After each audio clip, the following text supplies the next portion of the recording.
Hello, আসসালামু আলাইকুম। কেমন আছেন সবাই? আলহামদুলিল্লাহ আমি অনেক ভালো আছি আল্লাহর রহমতে। আর আপনাদের ভালোবাসায় আপনারা কেমন আছেন আমাকে জানাবেন। আর আমি সকাল সকাল নিয়ে আসছি গরম গরম ধোয়া ওঠা ভাত আর করলা ভাজি।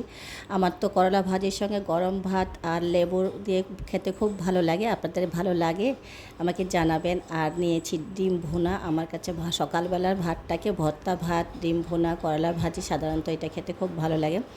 আর নিয়েছি বাসি তরকারি ছিল গরুর মাংস, সেটা নিয়েছি, হয়তো খাবো কিনা জানি না, তবে খাবো। তো আপনারা কেমন আছেন আমাকে জানাবেন। আর ভালো থাকবেন সবাই। আর সবাই সকালবেলা সুন্দর সুন্দর খাওয়া খান, নাস্তা ভাত খান, রুটি খান, যাই খান না কেন সবাই ভালো থাকবেন, সুস্থ থাকবেন, নিরাপত্তায় থাকবেন। আমার জন্য দোয়া করবেন। আল্লাহ হাফেজ, বাই।